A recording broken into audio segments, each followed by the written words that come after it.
lungs, what we're going to do is just hold them this way.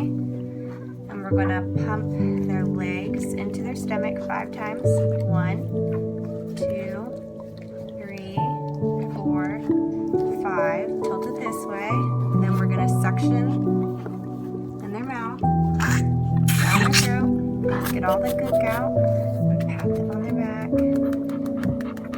And keep doing it until all of it is out. Okay. We want to hear some good screams. 1, 2, 3. You can hear the fluid. 5. Pat, pat, pat.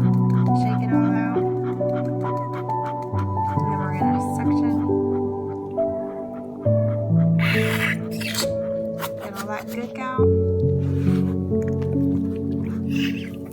And see if she's still. Just bother them a little bit. Then you know that all of is out. Alright.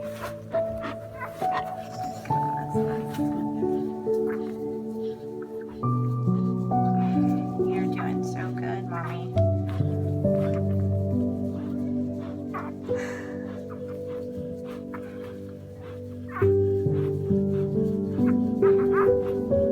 Got a little fluid in her lungs still.